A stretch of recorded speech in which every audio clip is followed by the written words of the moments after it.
And we're live. We're joined this hour by Leon Pierce, who is a writer, a producer, a director. When I knew you, you were doing poetry, so I'm really kind of like this is very it's a great opportunity to interview, but it's also a little bit for us to catch up. Um, so like, gee, Leon, how did you become a writer, director, producer, and all that? How tell us how that started. Yeah, I mean, I just tell people I'm a storyteller, so that still encompasses me being a poet. So still a poet.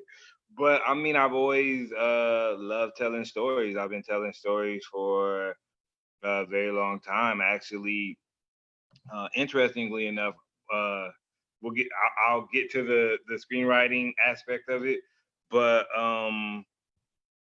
in first grade is when I started writing poetry. So yeah, I started writing poetry to the I would write poems to the girls that I liked in first grade. And then I started writing like stories in like the second grade actually, and then um yeah, so I did poetry for a long time. I think when did we meet? Like '07, Like oh, like late 09, 08, oh around. 09. Okay, Yeah. yeah, because I was around since like I think '06. Yeah, I think I was around since like '06.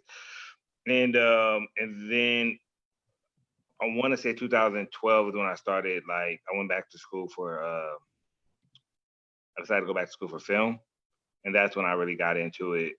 Because I love I love performing poetry. I love writing and performing poetry, but I felt like I had other stories I wanted to tell, and I wanted to explore doing it through a visual medium. And yeah, so I went back to school. I started writing and filming in 2012, 2013, and then like 2014, 2015, I got a lot of work done. And then 2016 was also a good year, uh, with the exception of that's the I got hurt. I got into an accident that year. I got hit by a car, and then 2017 was the rehabilitation, and then 2018 is when I came back on the scene. I did a really amazing short film. I did my first feature. So yeah, that's what happened. Yeah, yeah. So I'm looking at some of these video shorts that you got involved in producing. So I'm kind of interested. I've never really thought about what will be the role of producer in a short film. So can you tell us what that's like? How did you like, for instance, tell us about Coffee Lover. How did you get involved in that? uh, yeah, a friend of mine had kind of like pitched an idea, and I thought it was like a really interesting. It was like something really silly, but I thought it'd be fun, and I wrote it and I produced it, and then I directed it. I think we did that one back in 2014. So yeah, but I mean that's usually how it would happen. Like either I'd come up with an idea, or somebody pitch me something. We develop it, and like we'd write it, and then we'd cast.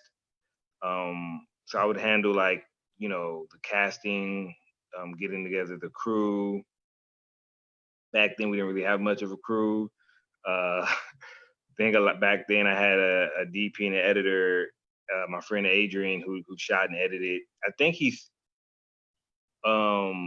I saw him not too long ago. I mean now everything's shut down, but he was actually I got him hired at DPL. He was the videographer filming and editing the poets performances at DPL. And I did that for a while too. I was also one of the people filming the performances at DPL for some time. And yeah, and that's pretty much like the role. The role was just putting everything together and making it happen. And that's I'm very familiar with being that type of person that make things happen. So is that essentially the role of a producer? I mean, I think anyone outside of who's ever been involved in the making of a film, the word producer just it seems it's very mysterious what they actually do. I mean, yeah, there's actually because there's like so many like variations, really. I mean, in all honesty, though, in most cases, what a producer does is they are the person who pulls everything together and make it happen. However, you do have some producers who just go get money, and you do have some producers who, put together, the schedules and the budgets and handle like a lot of the paperwork. So you have like different type of producers doing different type of things. But if you think about somebody like Jerry Bruckheimer, who's a really famous producer, that's what Jerry does. He's the person who's finding the material, finding the talent, finding the money. He's putting everything together and he's getting the projects done. Same for like a Brian Grazer and some of these other bigger name producers that people may know of. There's the people who's putting it all together and making it happen. I mean, like Spike Lee was also like producing all of his own work back in the day. So yeah. Yeah. So it's just a kind of interesting role. I mean, a lot of people, they move from being a writer, of like, short stories or poetry into being like a writer of screenplays, but you actually moved from being a poet and you put in the door as a producer. So that just seems kind of like it's an interesting road. That's an interesting road. Not. Well, I mean, because when you're a writer, like I have friends who are screenwriters. If you're a writer, you're kind of banking on somebody else to produce your work. So I think for me being the type of person I am, I didn't ever want to just give over that power to somebody else, or even, like if I'm writing a story and I want the story to be told, I chose to take the initiative to like work to make that happen rather than wait on somebody to be like, oh, I like this. Let's make it happen, Yeah. So. Yeah. So tell us about the first short or whatever that you were actually involved in writing and directing. I mean, the first short film I did is one that no one has ever seen, nor. But I mean, I think that's like the norm for a lot of filmmakers. I think it's the norm for like a lot of artists, to be honest. Like, there's, poets who've written their first poem or series of poems, and they be like, they look back like, I wrote that. You know what I'm saying? Yeah. But it might have some hot lines that they might use later. I mean, that was the case with this short film. The first short film I did, I actually wrote it, I produced it, I directed it, and I even starred in it. And it was about the death of my father, which was crazy. Like the craziest thing was though, prior to my short film, I was doing like a lot of sketch comedy. So when I did this project, not everybody, like a lot of people don't know about the project, but when I did it, people were kind of like caught off guard because it was like, yo, you make us laugh. You know what I'm saying? And they was like, yo, this is heavy. But one of my favorite poems is a poem about my father. And I kind of like took that poem and then I like developed it into like this short film. And which I later developed into a feature screenplay that I plan on doing hopefully sooner than later. It's kind of crazy right now and I'm not able to do anything. But that was my first experience, and it was a lot because I wrote the script, and it also encompassed spoken word poetry, and then I put up the money to make it happen. I starred in it, and yeah, it was okay. It was good. Like for me to like do my first short film, I'm like, okay, that was good. I learned a lot from that experience, and I learned that it'd be best to not star in something that I'm directing. So I think that was the last time. I mean, like doing sketches was kind of cool. Like I was starting some of my sketches, but doing a short film, or I'd imagine even a film in general, is so much that goes into it, especially if you're like the director. And it was just a lot to take on. So after that, I was like, I'm going to like cast actors who act like that's what they do, and I'm just going to focus on directing. So that was my first experience doing the short film.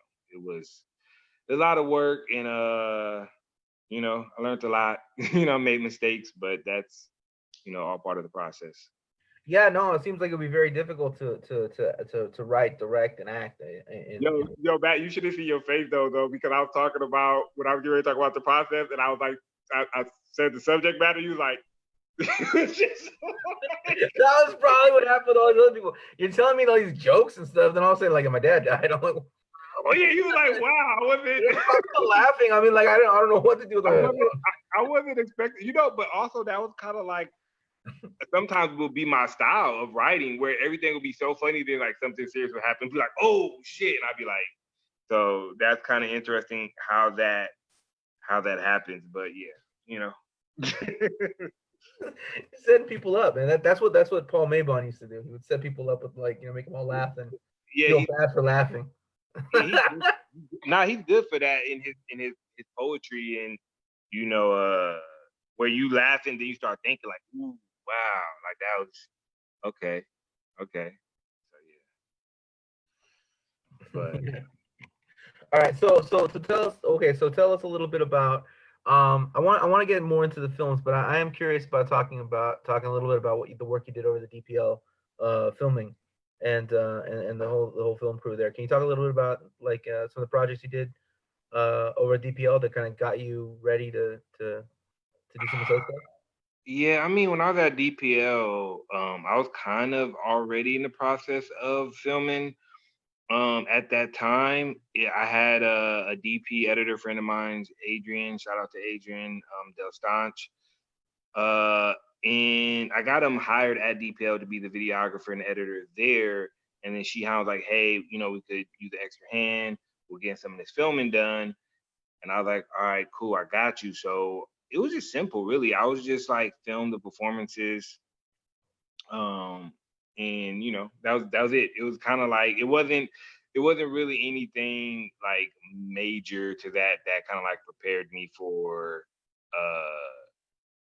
what I was already doing, capturing people perform, but you know what it is to perform at a open mic spot. You perform, so somebody point the camera and shoot. That's kind of what it was. So did you have multiple cameras, and did you like edit like we had a 2-camera setup. We would have a 2-camera setup. So that was it. The 2-camera setup. It was cool though. I mean, one of the cool things about that is I believe in 2015 I got to go to the NPS out in Oakland, and we did filming out there, and we filmed the performances, but we also like filmed like BTS footage and stuff like that. So that was a really cool experience. So when you were filming, was this when he was putting it on the All Def Digital thing, or was this before that when he was just putting it on his own? I think when we started, I think it was like a transition into the All Def Digital, because I think they were initially putting it on like DPL, but then I think at that time he was already in talks with All Def Digital, and then it was like a transition into that. So I did a lot of the filming for the video that's currently on like All Def Digital. Yeah. Cool. All right, so back to your work. So you make this first film, a very serious subject matter, and you make some very serious mistakes in making it. You you learn from those. And so tell us about your next foray into writing and directing. Next joint. So interestingly enough, hold on one second. Interestingly enough, after that, basically like every 6 months, I felt like I was doing a project. So after I did that one, my next project was actually, it was hilarious, but it was like, it actually came out good. It actually came out good. My friend pitched me an idea about, this is a comedy, but I guess he had an incident with a girl he was dating, and he was like, I felt like I wanted to kill her. So I had to come up with ideas on like how to not kill her. And he's an actor. Yeah. And when he pitched me the idea, I was like, okay, how about if we did something called How to Not Kill a Woman? And he's like, yeah. So we did that. And whenever I watch that film, I just laugh. Like, it's funny, but it's like, I've done projects that I would have never came up with the idea. Like, that's not something that I would have came up with, right. But it was a fun project. Yeah. So And I'm sorry. go ahead. Well, I'm looking at your IDB, and I'm just kind of your was it IDBM, IMDb, and I'm just kind of I'm just there's just I don't know, I'm just kind of like there's some projects. I mean, you got so many. There's ones that just like stand out to me, and I'm like, I want to ask about that. Why don't I do that? Why don't I just ask you about some of these one here? Can you tell us about the Happy Hobo? The Happy, again, that's like you asked about all the joints that I did it like right. This is like, hey, hey, don't get mad at me. You gotta talk to the people. No, so I didn't write that one either. A friend of mine wrote it. Ross, who he's a great writer. And it was like it was just a funny story, and it involved like a kid who thought he had an imaginary friend that wasn't really imaginary. And then like one of his friends shows up and he's trying to like talk to his friend like, hey, I'm talking to my imaginary friend, but his friend can see the person because they're not imaginary, and it's really just a homeless person who's trying to like get food from kids. That's kind of what the All right. All right. I think I fixed it now. Okay. Well, how about tell us about alcoholics? Huh? Oh yeah, that's one that I came up with actually through a conversation I had with somebody who was talking to me about somebody who they knew was an alcoholic. And I know it's not a funny subject matter because like alcoholism is like a real problem. But I was like, when people are drunk, Yeah. they say and do like crazy shit. So I made it where these two friends, basically, if you think about like a film like Old School or like Animal House and things like that, where these two friends they get drunk, get pulled over by the cops, and they like one of the dudes like pees on the cops, like pees on the cop, and the other dude like is running down the street streaking, and it leads to them being sent to like have to do like like go to AA meetings, and when they show up to the AA meetings, they're drunk, and not only are they drunk, they're trying to get other people drunk at the AA meetings, and it was just really crazy. I mean, it did end with them deciding like, hey, what are our reasons for being alcoholics, and then like we need to address those things, like we need to fix those things. So yeah, it did end on like a revelation, but prior to that a lot of hilarity ensued. So All right. How about let's switch it up. Let's see where we can take this. How about the Guardian Angel? that was an action project. That was really like a teaser. It wasn't even like, I don't know if it was like a short film. It was like a 2-minute teaser to an idea I had about an assassin who's sent to kill uh, a husband and wife, but the wife's pregnant, and he decides not to kill them because he like recently had lost his child, Yeah. and he decides to not kill them, but that leads to people pretty much coming to like not just kill them, but also kill him, and then he has to like protect them. So that I shot like something that conveyed that idea, but it wasn't like an actual film. If that Yeah. makes sense. Yeah, How about Clearinghouse Sweepstakes? that was a sketch. That was a sketch. That was a sketch about somebody showed up to what was that joy? Somebody shows up to the house. He's dressed like in a suit and everything. He's like, "You just won the Clearinghouse Sweepstakes." And then the guy's like happy about it, but he finds out he's actually getting robbed. It's a scam. Yeah, it's a scam they use to like have people like open the door and come out and like smile because they have like a camera crew, and then they like rob you, and they like videotape the robbery as it happens. All right, tell us about the work you did with the show called No Chill. Yeah, with the No Chill, I actually wrote that.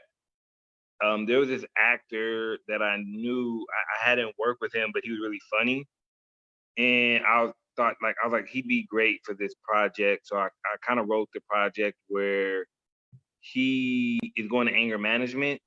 I mean, a lot of like, I don't know, like a lot of my stuff, like, you know, you think about alcoholics or even this, a lot of my projects usually would have like this character who had like a, you know, something wrong with them. And then it's like, they're trying to like fix whatever. I mean, that's kind of like most stories, but in the sense of like, he had anger management. So he goes to anger management. He gets an anger buddy. And the anger buddy's supposed to help him keep calm, but they're kind of like pissing each other off. Yeah. But eventually, you know, it ends with him like he meets a girl he really likes, but he kind of like has an episode, and he goes to his anger buddy and be like, "Hey, can you help me get her back?" You know, so I ended it in a way where it was supposed to be a continuation, but the continuation like never happened. But the interesting thing with that is it's 6 episodes. I wrote an episode a day, so I wrote all 6 episodes in less than a week, and then we filmed all 6 episodes in like 5 days. It was a really quick process um, with that project, getting it made and everything like that. So you know, it was cool. It was really, that was like my first web series. So that was like a really um, cool process, like a continuation of telling the story. Yeah. What was the idea behind Fight to Live? And where did that idea come from? That was, I had a friend of mine's, this Latin actor, Joe Chacon, who I had worked with, really cool guy, and I know he wanted to do an action project. So I came up with this idea, I pitched it to him, and it just gave me an opportunity to experiment and do something different. You know, a fight movie, action. So that's what that was. It was just me wanting to experiment and like do something different. But the story in itself was like a story about redemption. So yeah, it was cool. It was a cool project. Yeah. How about I'm gonna ask you pretty soon about Welcome Mat, but Yeah. I wanna Build up to that. yeah, I'm trying to build up to that. I mean, I'm kind of see which ones here like kind of interesting. Tell us about Broke Lovers. Ah man, Broke Lover. That's actually one of my favorite joints. It's one of my recent joints, but it's also one of my favorites. Broke Lovers. It's not a comedy. It's actually a romance drama. There is some humor to it, but it was an idea I had for a long time. I actually got the idea when I went to go visit a friend who just moved into a new place, and it was like empty. And I was like, but it was like a really dope place. And I was like, I wonder if I could like film something here. And the idea that came to my mind was like, what if like it was these two people who lived together, but they were like really broke and they couldn't like afford furniture. Like that's what came to mind. And I had developed this project and about these two artists who were in love and they were trying to work on a project together, that project being a play, and all they really had was each other. And in the actual film that we did, they didn't even have a home. They actually slept in their car. And most of the filming took place down at the beach, which was cool. We got a really great shot of the beach, and we were down by like a PCH, so like Santa Monica, but if you were going like towards Malibu, and yeah, it was great. It was a really great like love story. So that's definitely one of my favorite projects that I've done, hands down. The actors, Ashley and Shane, were great. Ashley is actually Ashley Jackson is currently uh, in a Netflix original film, Beats, with Anthony Anderson. Uh, Shane went on to be in the film with Taraji P. Henson and Tracy Morgan. What Men Want. He played Tracy's son. Oh, Yeah, wow. they're like phenomenal talent. So it was really great doing that project um, with them. And that was actually the last short film I did prior to doing my first feature. So, before we get into your feature, we have a question in the audience. Kwame also asks, what obstacle do you see for Black filmmakers besides funds? Obstacles? Yeah. besides money, which is like Specifically most for people's Black problem. filmmakers. Yeah. I think from my experience, it was just this thing of unification and collaboration. And I say that to say that early on, when I started making even my smaller projects, I was working with Black people, some friends of mine who I've known for a while, and there was like a lot of ego going on, and that was like really problematic. And then after that, I decided to like switch up and kind of like do my own thing, and I couldn't really find Black people to work with, you know? And I'm talking about in front of the camera, behind the camera, and not to say they weren't out there, I just wasn't finding them. And the people who I knew personally that I reach out to wasn't like receptive. And I still deal with a bit of that now. I mean, less now because people have seen like what I'm capable of, or they've seen the people I've worked with. But I still think it's an issue where there could be more unity amongst Black filmmakers, and I think willingness to like collaborate and work together, and then take egos out of the equation. So that's been like Yeah. the biggest Do issue you that think that's something to do with like, is that something to do with people in general, or is that more to do with um like people who have like a first impression of you that they won't let go of? You know what I mean? Like, because like when you meet someone new and you're like, here's my resume, they tend to teach you one way, right? But when people knew you before you developed a resume, they want to like, I mean, it's like your uncles or something like that. They want you that you're still like 10 or something like that. It doesn't, like it's so people who see you at an early stage in your career oftentimes have this attitude that like, nah, you're not that. You're that. Yeah, so I think starting out, it was definitely this thing of, I mean, but that's the norm. Like, even if like you're a poet, right? You come around, people like, who the hell is this guy? You know what I'm saying? So I think early on, yeah, that for sure was a thing where people are like, I don't know you. And but back then, the people I were talking to, like nobody knew them either. You know what I'm saying? We Yeah. all did it like it's like we all are like starting out. So it's like you don't really have anything to lose uh by working with me. And then so that is a part of it, but I do think it is just a thing in general. Like I think it is a thing in general. And it's not always the case. I have met people who as time goes on or and I've been doing it for a while that are very receptive and it's not even all about the money or anything like that. They're just like, yo, are you telling a good story? Are you going to do a good job? How passionate are you about it? And I think those things matter so much more. I think people are always like, who is this person? Like, what's this person's reputation? How much money am I making? Things of that sort. Is anybody else involved who's a bigger name? Things like that versus like, okay, pitch me the story. Because that's how I handle situations. Whenever I meet with somebody and they're like, "Hey, I got this story," I'm like, "Okay, great, pitch me the story." All right, like, what's your game plan? Like I just want to know that this person's passionate about telling the story and they have a really great, they have great ideas to go about ways to execute it and they're ready and willing to put in the work. I think those things are so much more important than, oh, you got a check or, this person's going to be involved, like a bigger name talent's going to be involved. I mean, that stuff is cool too, but if you're putting up money and you got names, but the project's whack, then it's like, what's the point? Yeah. All right.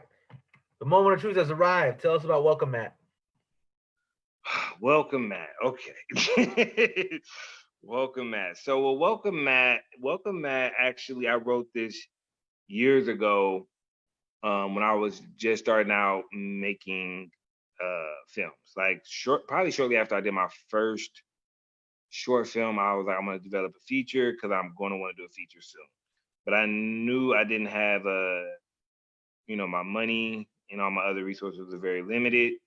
So I decided to write a story about a guy who was pretty much stuck in a house. And it was going to be very much of a character study, written in a way where it could have been a play. And writing the story became so much more. It was initially a comedy, and then it became a dramedy about this guy who was afraid to go outside as a result of PTSD. So he suffered a traumatic event, and we don't initially know what that event is. And as a result of that, we're kind of trying to piece everything together. I also made him a tortured artist, where he was a filmmaker and he's trying to make a film in his home. So it had this like meta aspect to it. A lot of people actually asked if the film was like, they're like, is this based on you? And I was like, no. But I could see how they could think that, because it is like this writer director trying to make a film inside of his home with like no money, which is what I was also trying to do. And I was developing this project for a long time, and at one point I almost kind of like gave up. I was like considering giving up on doing the project, and it wasn't until people kept pushing me on. But in 2018, some people read the script. They was like, "Yo, we gotta make this happen." And then I put in all this time, I put in all this work, and we got Taj Mari. A lot of people know him as T and Tamara's younger brother. He had his own show, Smart Guy. He did a lot of stuff with Disney. And when he came in to meet with me speaking about the project, he had read the script. He loved it. And I was like, man, I know this guy is funny, but I'm like, is he going to deliver for the dramatic moments? And he did. But when we got Taj, and then we also got Dion Cole from the show Blackish, the barbershop films, a really amazing stand-up comedian. And everything just started coming together, and I was like, okay, we're supposed to make this film. And it was tough. We had to shoot in 12 days. We were predominantly shooting in a single location for 10 of the 12 days. My crew wasn't like really all, I mean, we had a good crew, but it still wasn't like all that big. And it was a lot. It was a lot because I was still producing the project as I was directing it. And that's so, going back to like when I did my first short film, writer, director, producer, starring in it, it was the same thing where with this project, I felt like it would have been really helpful had I had more like hands-on producers who were like involved in the capacity that I tend to be when I produce other people's projects. But it still got done. It still got done, and I feel really good being able to have like wrote, direct, and produced like my first feature film project. Yeah. Well, I mean, congratulations, but Thank you. I really think that from what you're describing, I mean, well, let me just ask you, when's the release date planned? See, so that's the thing. So again, like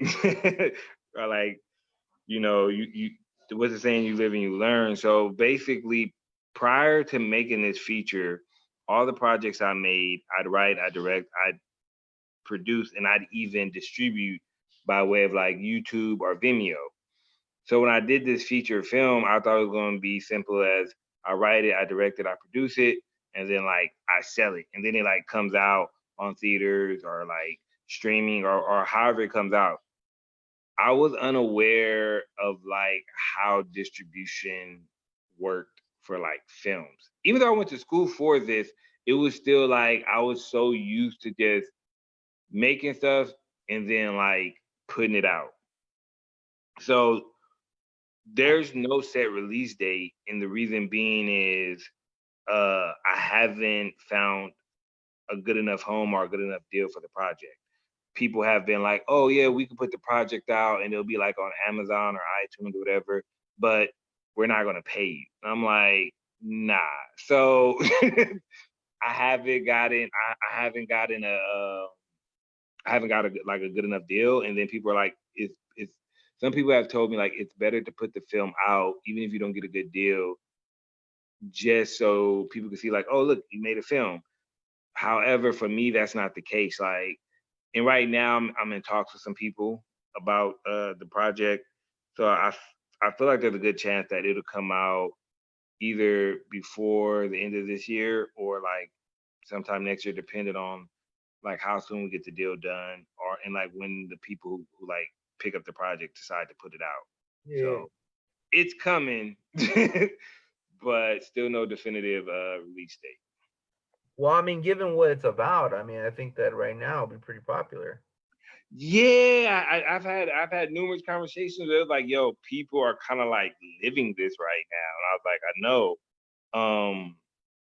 So there's been some promising conversations, but again, I'm one of those people that things just gotta be right. And like more so now than ever, I'm getting ready to do another project or more than likely we do another project and I'm waiting to hear back on that. Where I'd be actually out in Atlanta at Tyler Perry Studios, filming out there. I mean, his studio would for sure be the first studio open, and out of all the studios because of how he has everything set up, like he actually has living quarters on the lot. And it's it's a really huge space, so that may be a possibility of something happening later this year. But for me now, it's just about making the right moves and making sure I'm doing everything the right way. Because if it's not going to be done the right way, then I feel like there's no point in doing it. Yeah, no, I agree. I mean, like do it the right way. But I'm just saying, like, right now, like what the topic and the what it's about. I think that like that would be really like that could be this could be like a breakout moment for you. I mean, this could be really big. Yeah. Of course, you don't get ripped off, of course, but like I'm just saying, like, yeah. I think I got a good. I think I got a window because the way they're talking, they're like, hey, you guys aren't going anywhere anytime soon, which is unfortunate that these are the times that we're currently living in. but you have like you like I mean like what I mean? It's like maybe not on purpose. I mean, obviously not on purpose, but like you're sitting on this perfect project for like the fucking indie breakout quarantine film. You know what I'm saying? Like you're like everyone's stuck inside, and here's a movie about a guy stuck inside. You know what I mean? That's like, and he's like going crazy making a movie about himself in his own house. I mean that people are doing that shit right now. People who aren't filmmakers at all are doing that shit right now. Fucking filming themselves, their cat, like like oh, I was kidding, like.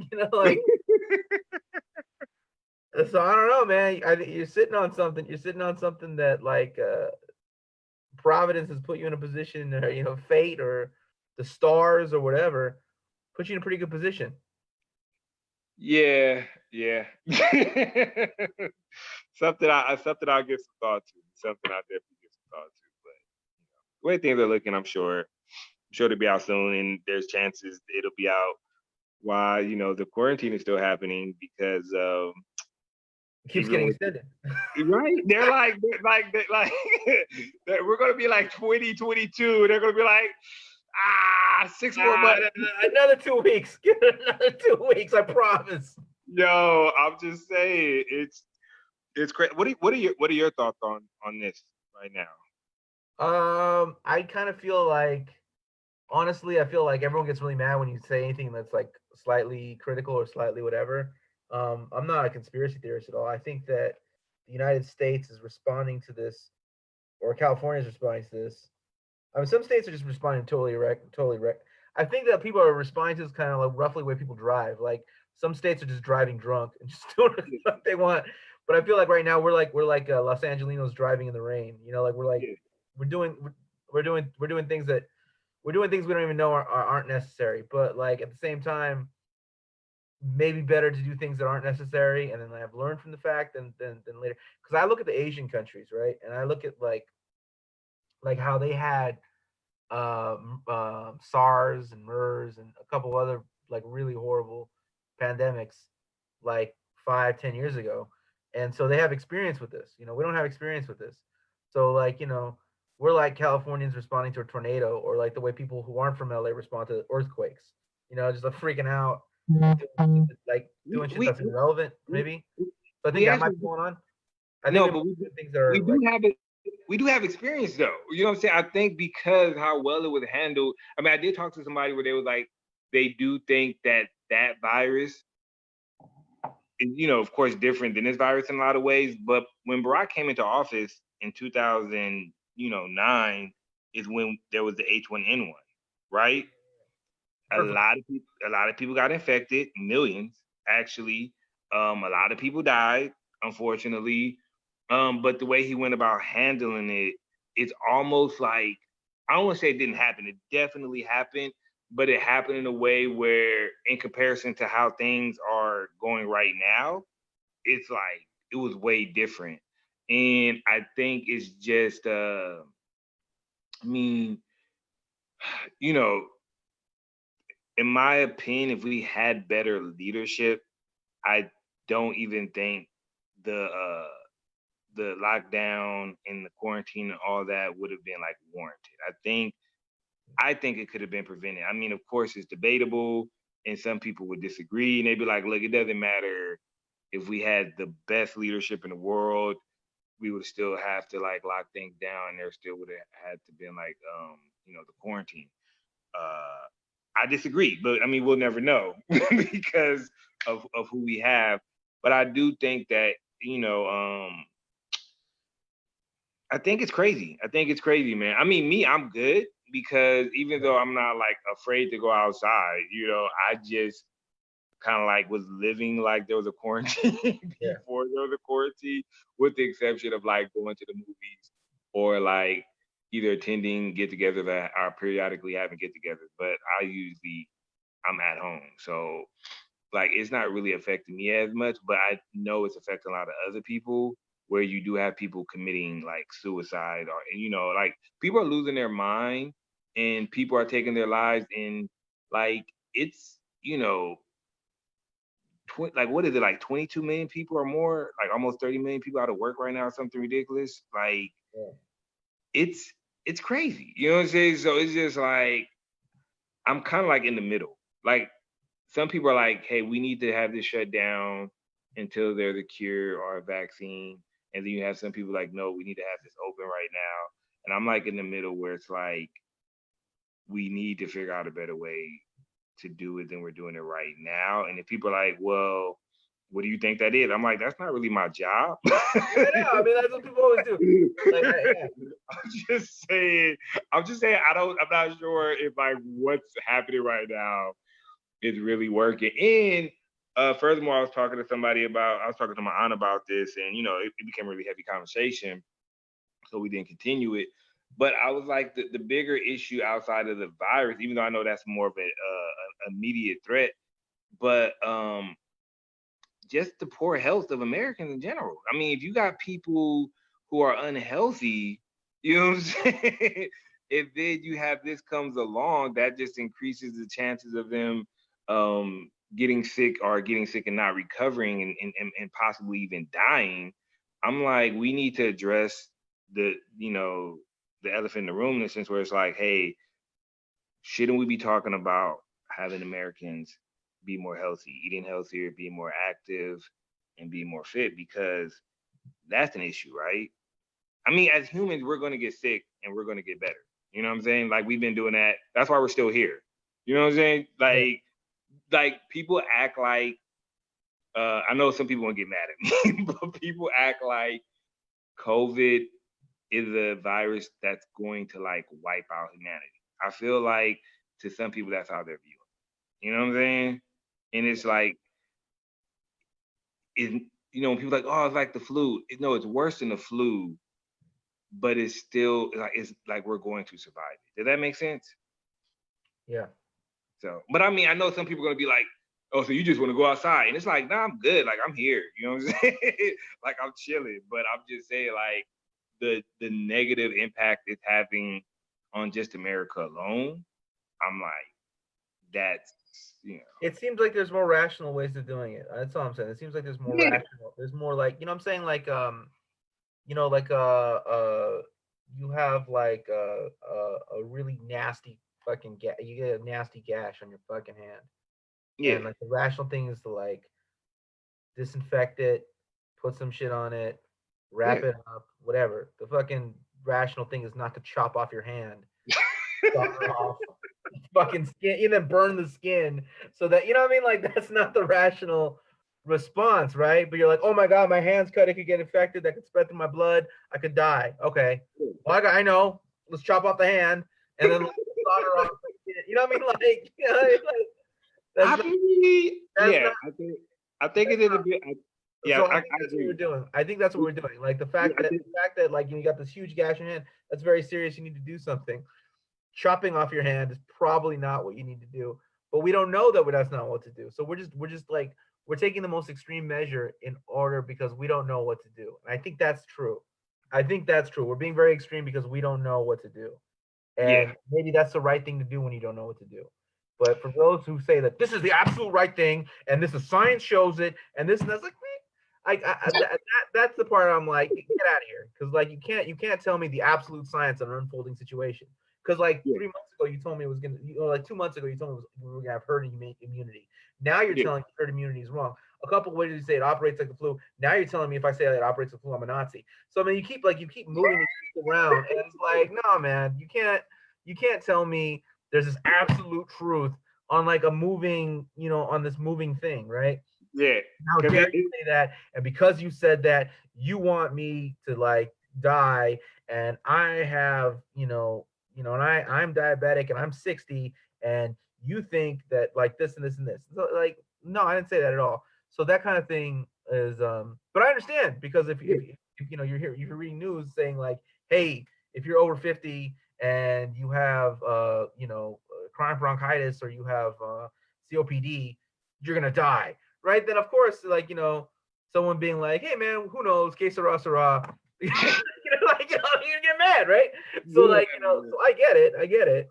but stuff is changing. Like some stuff remains consistent, and then some information changes. And the reason being is, like you said a moment ago, we just don't know right now. We don't know everything that I guess we need to know to like act accordingly. So, kind of like winging it in a way where it's just like, yeah, we're taking the most extreme case uh to this situation because we're like, if we do this, this could like save lives, but in the process, like it's like you just really no real win right I'll now. tell you But what, like I'd rather be here than Florida though. you said, what? I'd rather be here than Florida. Holy shit! Like holy Jesus, I'd rather Yeah, be here in California where maybe we're doing too much than be in Florida where they're like, party it up. where they're like, yeah, they're waiting for like the Rock. Finally, the Rock has returned to 10,000s of people, dropping the people's up. Holy shit! Like, I mean, it's crazy because that's the other thing too, where it's just people aren't just going to be responsible. Like if people are going to be responsible and be like, hey, look, you're gonna go to work. Like, of course, no sporting events, no like concerts. But if people are like, hey, you're gonna go to work, you got to be protective. And like, if people took the proper precautions, yeah, but that's not what's gonna happen. People be like, hey, everything's all good. They're gonna go out and they're gonna be like, oh, bars, and you know what I'm saying? Like, they're just gonna go out and act like this isn't a thing at all, which just goes. I mean, Americans are like, we got problems. I mean, some places it's clearly worse than others, but I mean, I think across the board, there's just so many people right now itching to be like, I can't wait to get back to the club, yeah, yeah. man. Like, really? Like, I mean, They that can't that wait to shouldn't get be out the back out there, like sweating and sneezing on each other. yeah. I mean, that shouldn't be the focus, man. The focus should be like, man, we need to be getting back to work. We need to be, you know, building up the economy. We got to be, putting food on the table to feed our families. That should be the focus, is to get everything where people aren't like hurt, financially, mentally, emotionally, because there's so many people who's hurting, and they're going to be devastated. Like, it's everything's changed now. I mean, even if they open things back up in a couple of months, there are people who are like never going to be the same because of this. You know. So, oh, what made you decide to start interviewing people? Because I've seen you've been doing this for I don't want to say since it, everything started, I but get. I've done a total. I've actually kind of started doing anything like this 2 months ago, but it, okay, it originally started with just me and this professor doing okay, back-to-back conversations about on a different service yeah, uh for on a different platform. This is Zoom, but the other one have is Be Live. So we were okay, doing this stuff on Be Live because it's free, but you only get 3 free a month. So we yeah, did a couple episodes of these things, and then all of a sudden the fourth one they were going to charge me. So I'm like, oh shit, well I need to buy it. So it costs $30 a month to have Be Live, and I'm like, well if I'm gonna pay $30 a month, I'm not just gonna do that for 1 week of talking to this guy. I'm gonna start doing interviews, right? So I'm all right. I'm gonna start doing interviews. So I did a couple interviews here and there, and then I talked to the people I work with over at the art center, at the Dawes Center for the Arts, where I'm the literary director. And I said, like, well, let's start doing this, and we'll have the normal ones on my channel. That'll make it kind of popular. But then we'll do extra special ones for like like Pulitzer Prize winner type authors, for like these type people, right? We'll do a yeah, special Dawes Center speaks, right? So that's not just me doing stuff, but that the center's doing things in this period too, and the center's doing a lot of other things, not just me, but so the center has also a literary face, which I am basically a literary face yeah, of the center. So we still have the writing face, and so they agreed like, okay, well let's set up a Zoom account, let's do this, let's do that. So then I had the Zoom account on this, and so like the Zoom's like $40, so the center's paying $40 a month for this thing. I'm personally paying $30. That's $70 total coming out of somebody's pocket. So I'm like, well, if I'm gonna do that, I gotta work. I gotta make this worth it. So then all of a sudden I'm like, okay, I'm gonna do at least like I'm gonna do at least like 10 a week. Right, that's my mindset. But then like that shit that happens to me. I've explained to some other people sometimes. I ended up happening to me, right? yeah, So this like 10 a week goal became like 10 a day yeah, because I'm just obsessive like that. I'm just obsessive like that. yeah, Just more. You know, um, and so like that's just the way I am. So like anything I do, I want to I want to do better than anyone that's done it, whatever that thing yeah, is. In that, not generally speaking, but like like very particular, right? So I'll get very particular about things. Like so, like I don't want to say I'm the best poet, but like yeah, the best political poet, right? And like I can make an argument for that. I can make an argument for being the best political poet in the country at this point, right? right, What I've done. I've gone to Cuba, I've done this and that. So that kind of like that kind of drive, that kind of mentality, I started applying to this. And it's interesting. I mean, you asked me, so I'm answering. But in most of these interviews, I don't talk about myself much. I'm really make sure to make it sure it's about the other person. But I'm not one of these people that interview somebody to get them on to talk about myself. You know what I yeah. mean? I hate that shit. So like like, so tell us about your experiences. Oh yes, well I remember when I was there, and like No, no, no. I've been checking out some of the interviews, and you're definitely like asking people questions and giving people who are tuning in the opportunity to like learn, you know, uh, about this person, and I think that's dope. I think that's dope.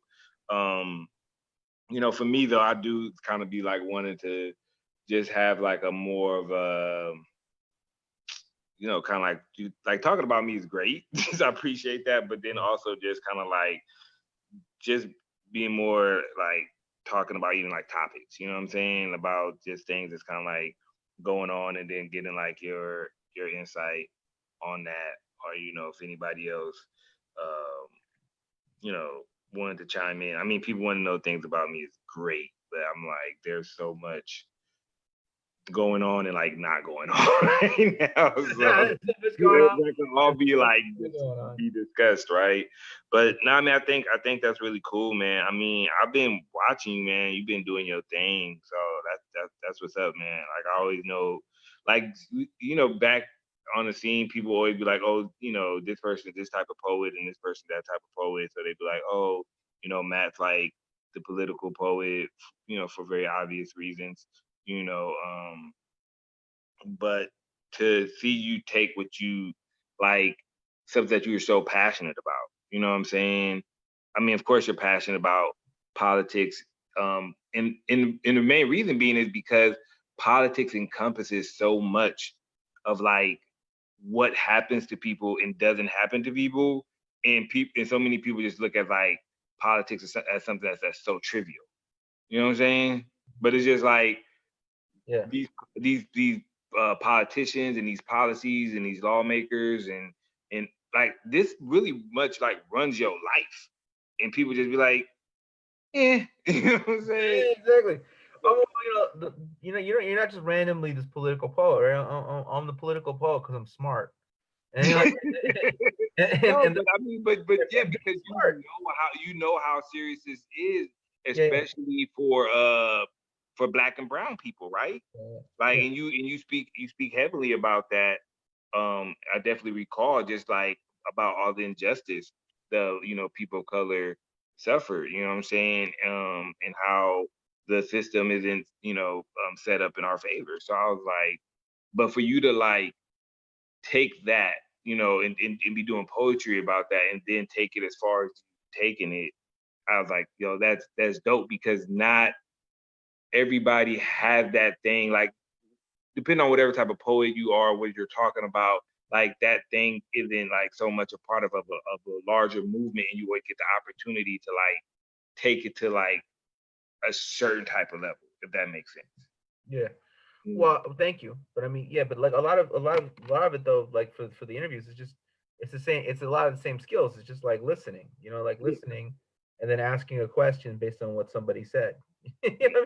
So it's basically like I listen to what people say, and then I try to ask them a question based on something they said that I think is going to go in a different direction. And after that, I'm like, okay, then I'm gonna take another piece of information, take another direction, and I'm gonna watch the clock and see where we're at. I'm like, okay, now it's time to move into this section.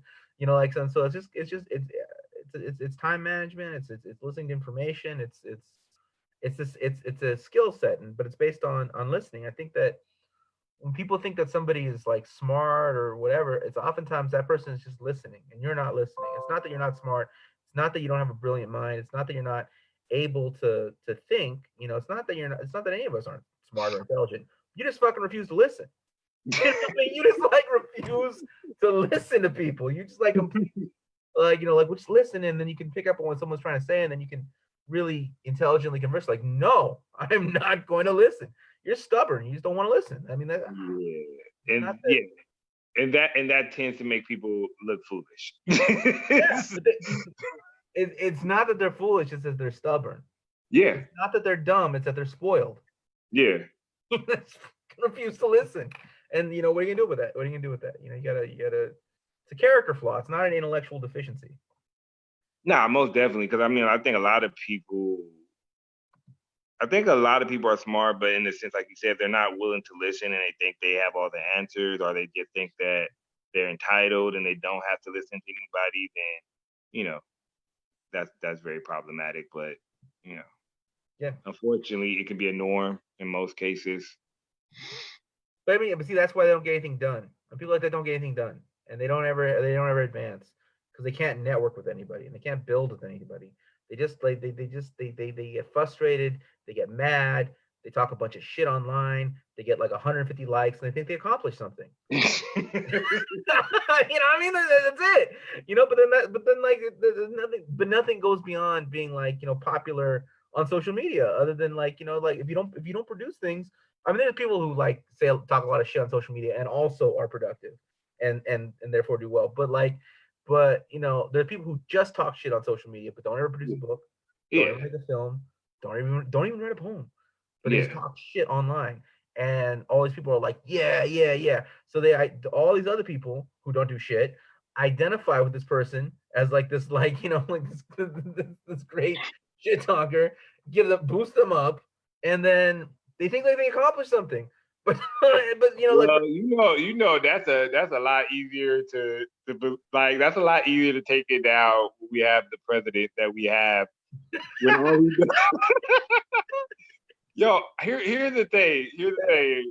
I don't like Trump, but I will say I will say a couple of things. One, he's one of the most he is the most entertaining president we've ever had, hands down. I don't need my president to be that entertaining, but he is. And that dude is extremely confident. Like, I could see how people would believe him. I mean, like, at the same time, I don't, because the things he says don't sound true, but he says it with so much confidence where even if you be like, I don't think that's true, but you be like, maybe it is true. Like he says it with that much confidence. So it's just like, and you know, I can see why he has supporters, because if you are if you are far left and you're liberal, and I do consider myself to be liberal, you would think that people who support him don't even exist, but they do. Like he's just catering. He's an entertainer in a lot of ways, like a comedian, just catering to his audience, right? So those people are for sure a bigger issue than Trump. And what's even a bigger issue is people like being oblivious that these people exist. Like I've seen interviews with his supporters where people are like, would they ask him a question like, do you think it was wrong when he said a woman can't be a president? And a woman, oh yeah, women can't be president. They're really emotional. They'll start a lot of wars. And then the interviewer was like, you do realize every major war in the history of human civilization has been started by men. Right. But then he's on to the next thing. Yeah. And that's the thing too. That's the thing. Like you be talking about something that's really crazy, and before you can finish talking about that, he's done 12 more crazy things. Like it's so like it's almost surreal. It's almost surreal, but I think that just goes to the point where when you were talking about like people talking shit, and then people just like being like in that because they're just like, yeah, like people don't want to say things themselves, but they love co-signing what other people say that they're thinking. And you have so many people thinking like nonsense. So now you have this person who comes along and he's saying all the things that you're not even supposed to be saying, but now he's the president of the United States. So it's just like, okay. So I want to ask you though, when the president says, as a poet and as a writer, when you see his tweets and you see not necessarily the content, but the form, right? Yeah. His choice of adjectives are very bizarre to me. And his choice of capitalization is also very bizarre to me. No. I mean, like, honestly, I think that's like the only people who are defending that are people who don't really read and write well. Because I'm like, like the way he like tweets, I'm like, man, like it just seems he received like very little to any education. And I'm like, how do you defend that? Like, if you are a supporter of that, like of that person, how do you defend somebody speaking the way that he speaks? So I've never seen anyone combine these words. Very stable genius. I've never seen that word combination in my life. That was new. Very stable genius. Another one I've never seen. I mean, these are just off the top of my head. I have to go look for more. I'm sure I'll find a bunch. Tremendous control. I've never heard anyone say the situation is under tremendous control. I've never heard tremendous combined with control. That it's just a strange word choice. I don't know what to make of that. What do you these two examples alone, what do you I mean, honestly, if you hear Trump talk, he has a very limited vocabulary. And his favorite words are like tremendous, powerful, big. So he almost put those words in front of like every other word, right? Because those are his words. Like, you'll have a conversation with somebody, like control. He'll be like, we're so powerful, and the control is powerful, and you'll be like, what are you talking about? But it's like, if you sit down with Trump and you talk to him, you're going to write out like 20 words top. Versus like most people, you're going to write out like 50, 60 words or something. His vocabulary is so limited. if you talk to this dude for like a half hour, he's constantly using the same words over and over. And they're usually powerful, controlled, tremendous. Winner is another one. He's like, we're winning. We have the best numbers.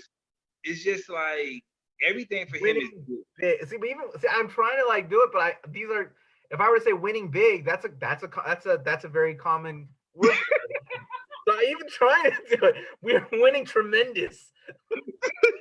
Tremendous winnings. We're tremendously winning. Big, powerful. Big, powerful. Yeah, we're big, powerful, tremendous. Powerfully big. Oh man, like it. Yeah, so he clearly listened to that dude talk. Is there was, I think I seen like linguistics. Like there was a dude who broke down the way Donald Trump talked and pretty much compared it to like a fourth grader or something like that. Like it was. Wait. I have never ever heard a fourth grader say tremendous. No. I mean, like in the sense of not so much like the word, but just like the vocabulary being so limited in that regards. Like not even because even dude, I will have a conversation with my 8-year-old niece and she'll put together words better than that, right? I vaguely remember asking my my stepdad when I think I was 4 or 5. I wanted to experiment, and instead of asking why did you do that, I said, what was the logic in that, right? But even then, right? So then he got mad because I was like, that's kind of an offensive, like that's kind of like telling someone they're stupid. I didn't know that. I think I was 5. So I didn't know that was like implying he was stupid, right? I heard it and I wanted to try it, right? Yeah. But even then, that I was picking up on a commonly used phrase. I really don't understand this guy. Like I maybe when I was that age, I would combine words that maybe didn't belong together. But I really, I'm puzzled. Yeah, I think it's really puzzling, but I think it's weird, man. Like it's like to me, it's really surreal. And what's really crazy is how there's a good chance he could be the president for another 4 years. Yeah, it's true. And I think just being mindful. I mean, like, I don't know, man. I don't know. It's like I don't really want to think about it, but it's like when he was running against Hillary, people didn't think it was a possibility. Now we know it's a possibility, and now it's like what do we do when I don't know what your thoughts are on Biden, but I will say when you have 30 Democratic candidates or however many, I don't know, it might have been more than 30. It was a lot at one point, and then we end up with Biden.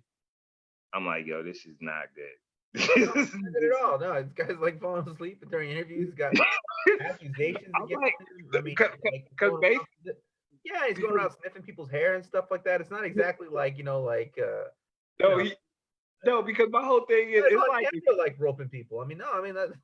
Dude, if you're going to a war, it's like Biden just seems like if you would like to think about a type of person where you'd be like, that person walks funny, he's dozing off. Like you'd be like, I don't think this person's the guy.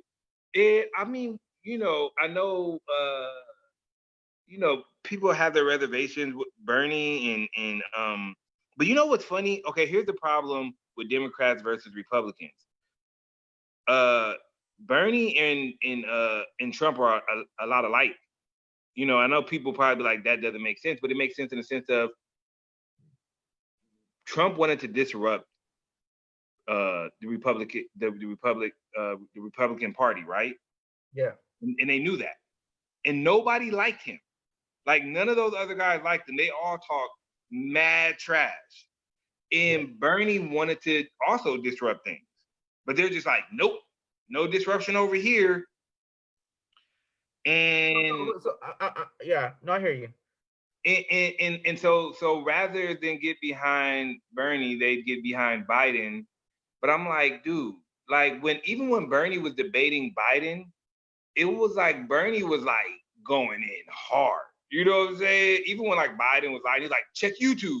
And I was like, he would be saying check YouTube on everything Donald Trump says. But it was just crazy. And here's the thing, even if it's not Bernie, even if it's not Elizabeth Warren, I'm like, man, can we get Andrew Yang? I'm like, because my whole thing is there's so many people I would prefer to vote for than like Biden. You know what I'm saying? Like that's like really the best we got out of like everybody. Because we're not going to get Obama. Here's the thing, man. If you knew about the Bulls in the 90s, you had Michael Jordan, you had Pippen, you had Rodman, and you had like Steve Kerr, and you had like Tony Kukoc, and these are good players.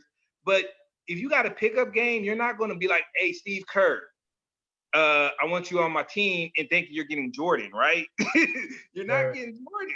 Like you're getting Biden, you're not getting Obama. You know what I'm saying? It's like it's not realistic. He was the vice president when Barack Obama was in office, but it's not going to be the same thing, you know. And I think I'm at Trump's Twitter, right? And this was like wow, exclamation point. The front page, front and page capitalized at Washington Post, not capitalized. Headline capitalized reads, all caps, a boost in tests, but a lack of takers. All caps. In quotes. So unless the Washington Post put set okay. All right. We have now here's what he says. We have done a great job on ventilators, caps, testing, caps, and everything else not caps. We're left little. He says we're left. Okay. I think we're left little by Obama, over 11 million tests and going up fast. More than all the countries in the world, combined.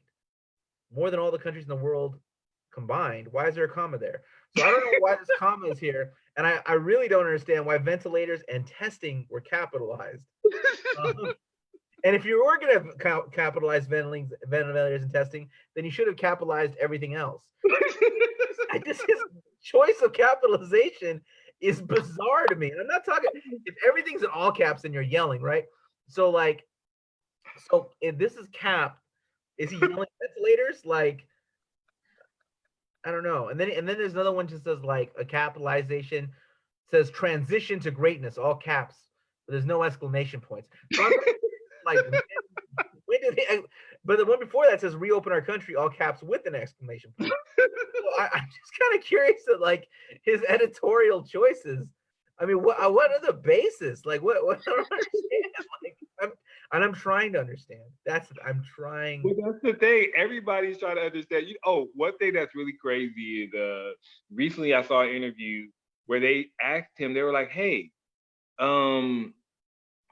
what, like, because he's talking about, oh, Barack didn't leave us with anything.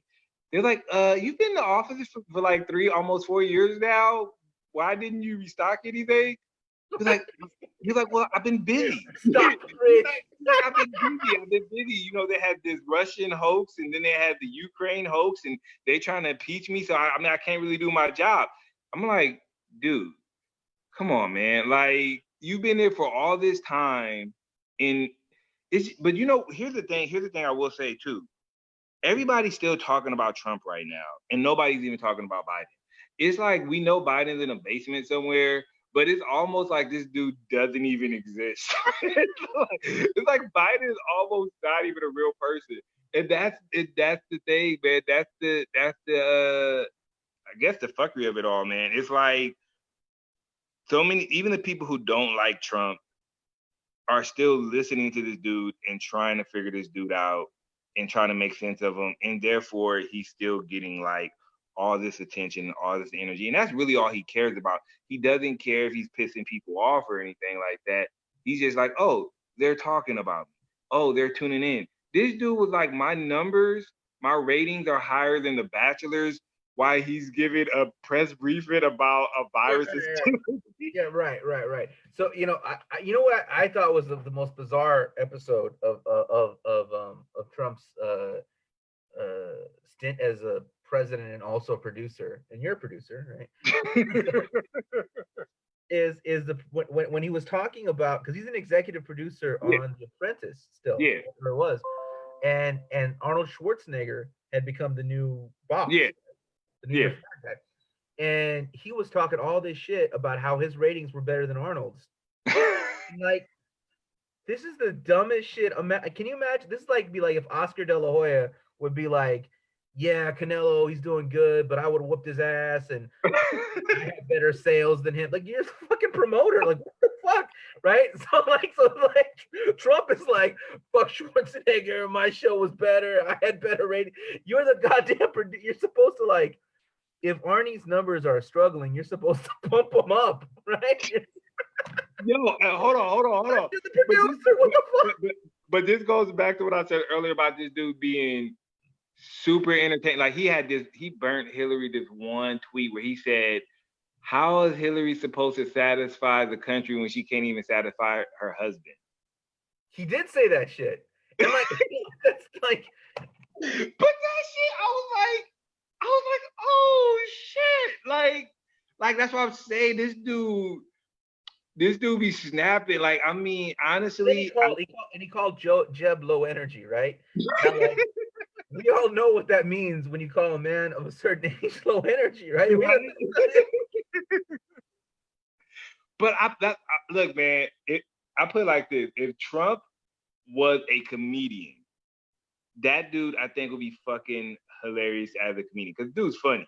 But as a president, I'm like, yo, when you vote somebody in as incompetent as this person, and we're not even gonna go down like the long list of like all his like psychological problems because he's definitely insane.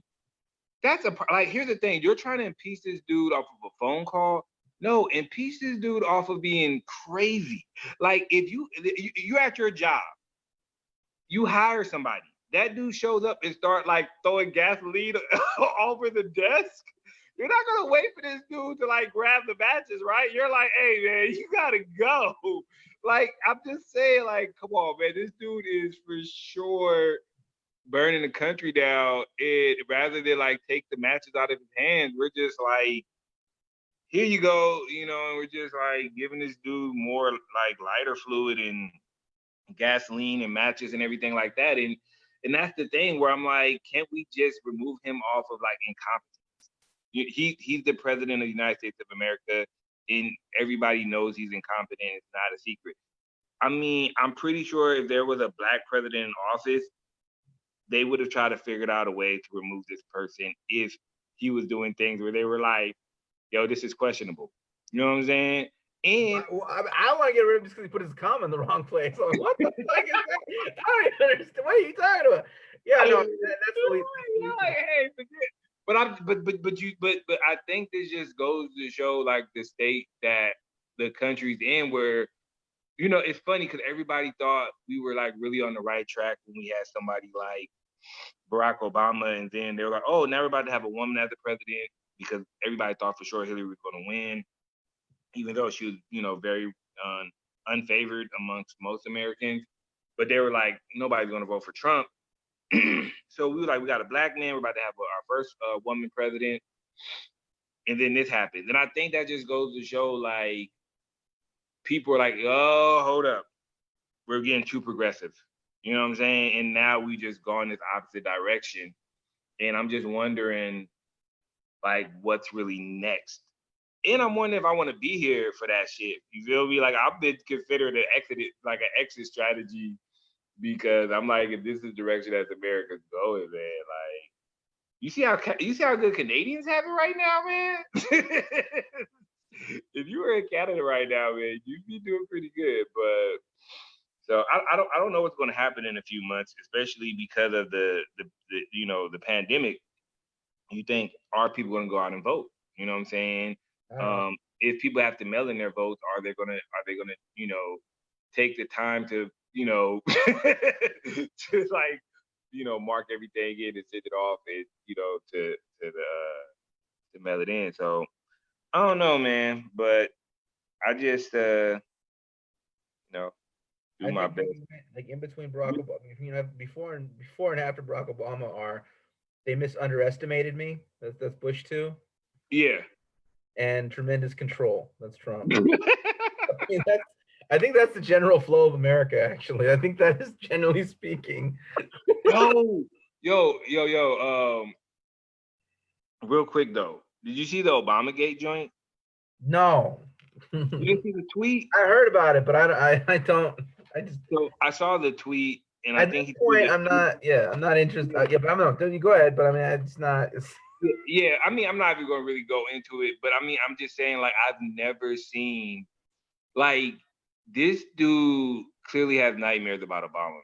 Like, I've never seen somebody like I don't know what that was like because Obama had to sit down and talk to this dude. You know what I'm saying?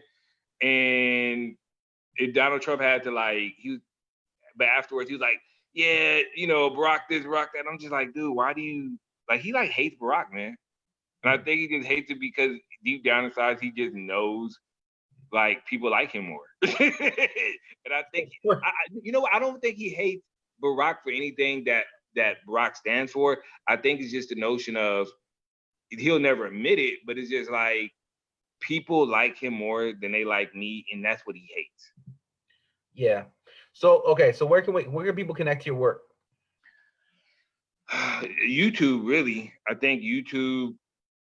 If you go on YouTube, Insane Genius TV. You call your shit Insane Genius? What up? It's just called Insane Genius. Insane Genius TV. It's That's one word. That's like Insane Genius like Productions, or that's you? Yeah. Oh man, I missed that. I missed that.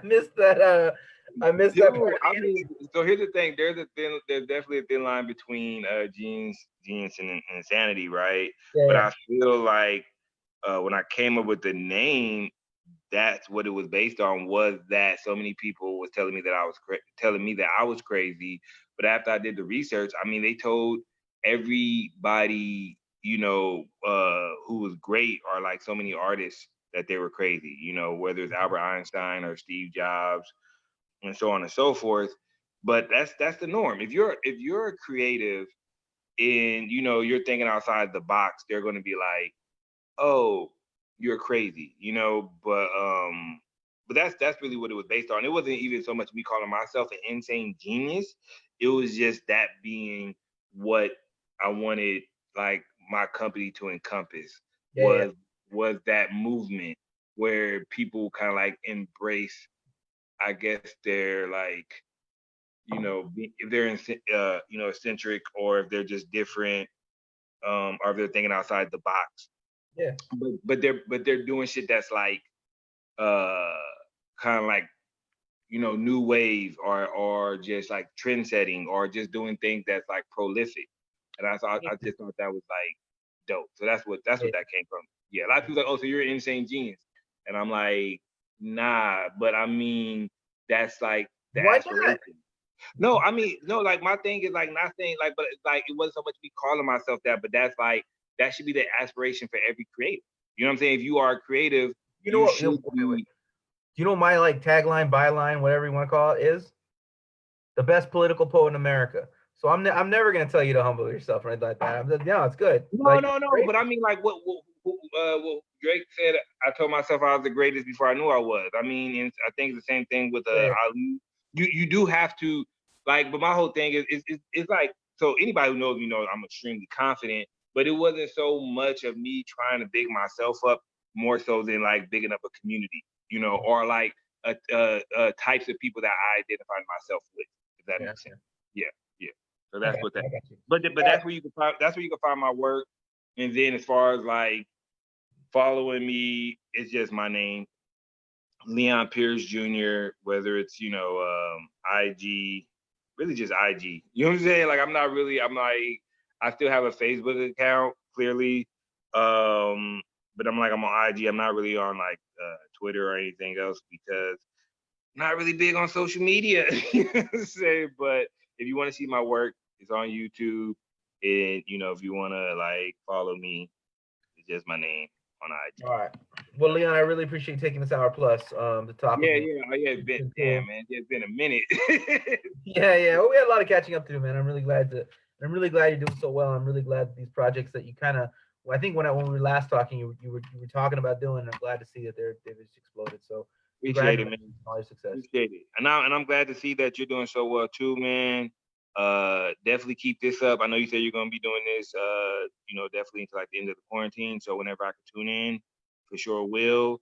Yeah, man, and keep doing your thing. Hopefully, once this passes, you know what I'm saying, we can actually beat up and catch up and everything like that.